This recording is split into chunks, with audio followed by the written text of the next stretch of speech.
So there's definitely an energy here.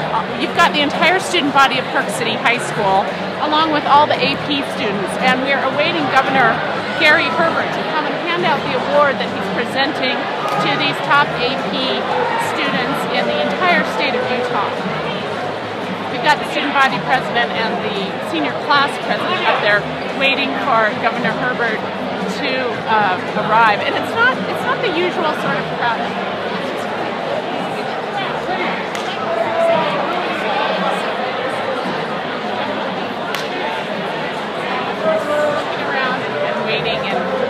There is a sense of pride definitely happening here. Some of the kids have even come over from Treasure Mountain Junior High, and he should be here any minute now in the next couple of minutes.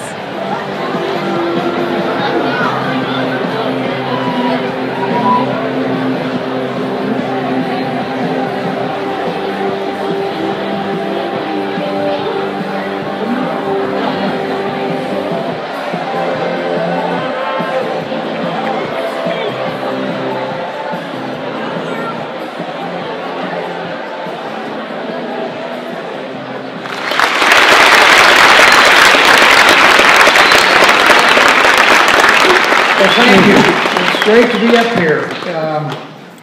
How are things doing here in Park City? Very good.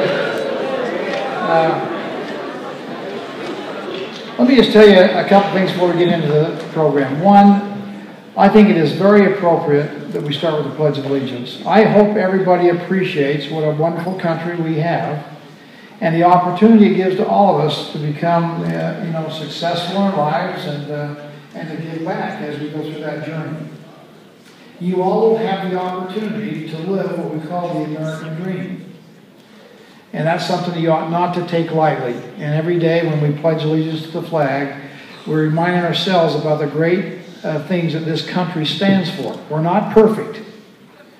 We know that. But we stand for principles and values that are the envy of the world, which are making the world a better place because America exists. So thank you for being good citizens and pledging allegiance to our flag. Secondly, I do acknowledge that, again, this is a great thing. I get T-shirts as I get around the country. I have no shortage of T-shirts and hats. But what I appreciate is the fact that you're doing something with your T-shirt. You're talking about no bullying allowed in our schools. You know, life is tough enough without having people that are picking on each other or bullying or trying to intimidate for whatever reason.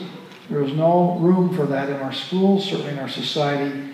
And I thank you, Park City Miners, for leading out on a very significant issue. Thank you for that effort.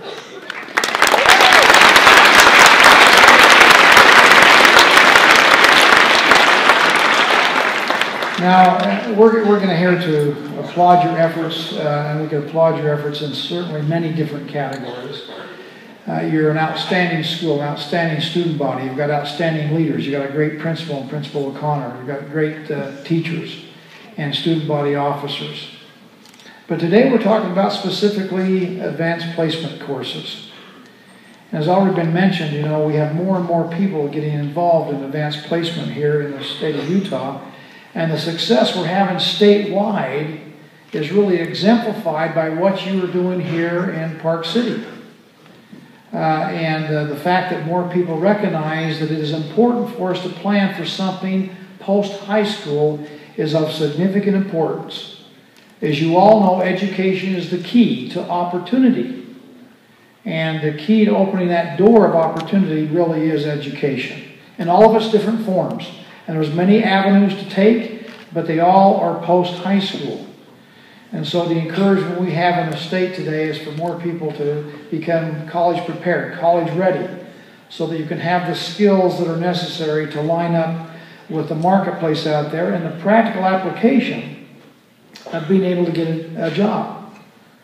A key phrase I use all the time is, if you want a good job, get a good education. That's the key to opportunity. Now, education has a lot of benefits to us as society. You know, it elevates us.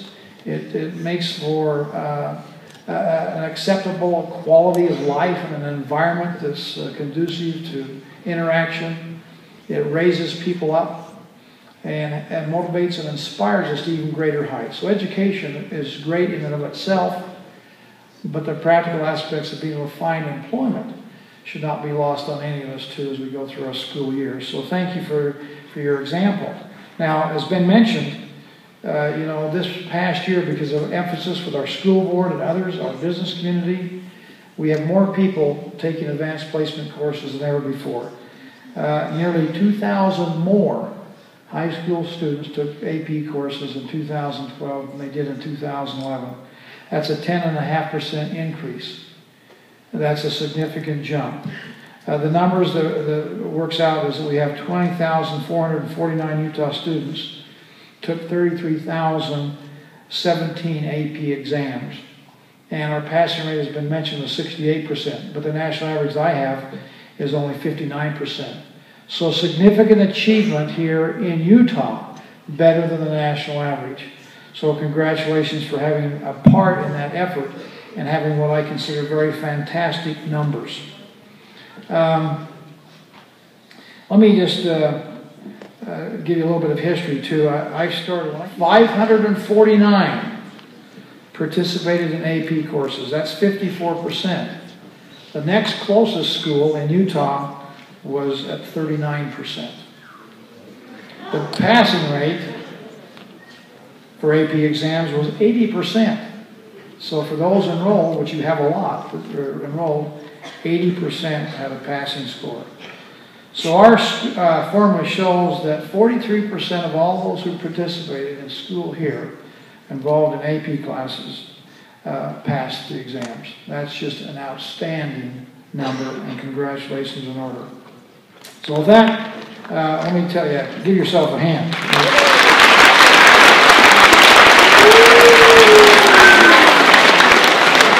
Now, I'm always on the lookout for new and improved ways of doing things. My number one priority is education for the state of Utah and raising the bar. And you are showing outstanding results here. I mean, you are leading the state not by just a little bit, but by a lot. You should be proud of that. And I think everybody here has a part to play in that. But I'd like to get some specific, and so I've asked Principal O'Connor, I think he's identified somebody to come up here and share with me a little bit about what you're doing specifically here at Park City High School to achieve such outstanding results. So, Principal?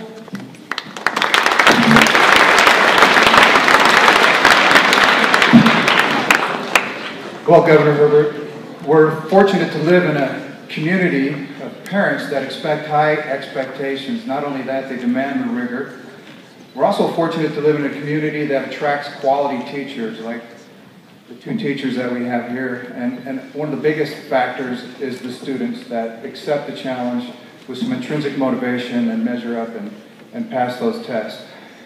However, I'm the newest faculty member here at Park City High School, so I'd like you to hear from some people in the trenches. Mr. Potts, could you come up, please? Ms. King? And your senior class president, Scott Minnie. Congratulations, everyone. This is so exciting. Being in the AP program, not only at Park City High School, but starting at Treasure Mountain as a freshman, I've identified three main factors that I think are huge pieces that attribute to our success as an AP community. One of the biggest things I think we can all agree on is the support we get from our teachers. Our teachers are there day in, day out, always there for you. If you do bad on a test, they're there to help you pick up and figure out what you need to do better. If you do good on a test, they'll congratulate you and really support you. They're always there after school if you're not understanding something. I think that the teachers are such a key part of our success. So thank you, teachers.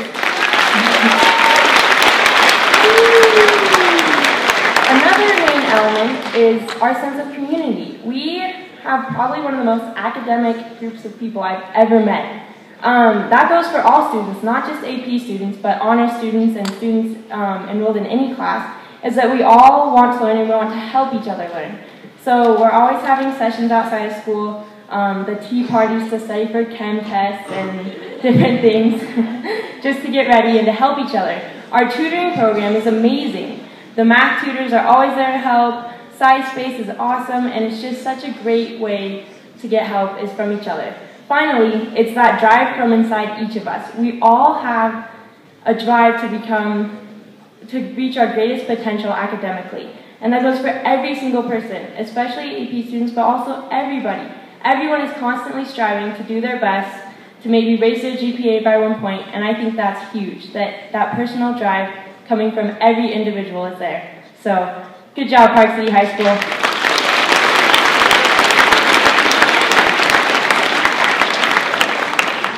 Just a couple quick things.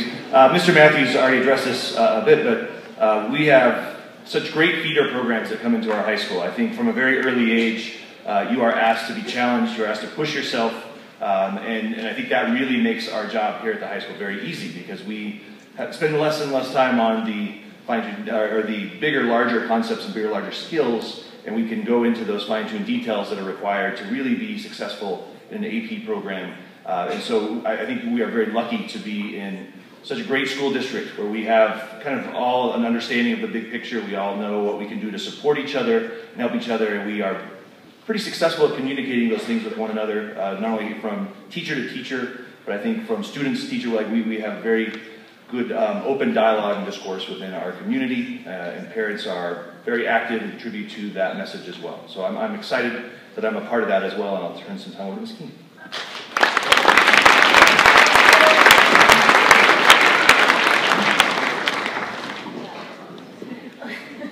So I would like to address some of the same things that have been said already. Mr. Matthews and Mr. Potts addressed how strongly prepared you come to Park City High School. And I think it's not just because of the teachers you've had K through 12, but I believe firmly that it is a result of the faculty that you will experience throughout your time in Park City School District. And Sky mentioned the intrinsic motivation that you all possess. And I think because of those two things, that firm foundation and that intrinsic motivation, you push us to be better. And we are motivated to continue to do our professional development so that we can provide the best plans for you to succeed in all of your classes. Before I present the award, let me just say that I'm impressed again with the effort that's gone into this great achievement. And hopefully all of you will feel a part of that effort. I'm going to task, and my education director, Christine Curl, should be here somewhere, hiding back over here in the corner. I'm going to ask Christine Curl to work with Principal O'Connor and your people here to come and make a presentation on what you've done here to achieve such outstanding results to our Education Excellence Commission meeting at our next meeting. And share this with others, because the effort needs to be statewide. People need to in fact see the results that you're receiving here and try to emulate and copy your great efforts. That being the case, I have here, which doesn't look like a trophy, but this is actually volume 1, right here, of the history of Utah. And this has come from our archives. This is a very valuable book, which we're going to use as our traveling trophy. Some of you are familiar with some of our sports competition we have here with our colleges and universities. We have the Utah Boot Award, which travels for the best college team and has the best football team, and travels around each year. The same thing is going to be what this book is going to represent. The history of Utah. Our history has been one that's been filled with a great legacy, and particularly emphasis on education and learning. And so this will exemplify this effort. And so this will be a traveling trophy. That means it can travel and stay here next year, because I expect you're going to be in the thick of the competition. But we're going to keep this. We'll give you a plaque and a trophy which you'll be able to keep permanently, which we'll deliver here to the school. But this will represent this traveling trophy and the competition amongst all the high schools of Utah for this AP test score. So with that, I'm going to present this to your student body officers and offer my heartfelt congratulations.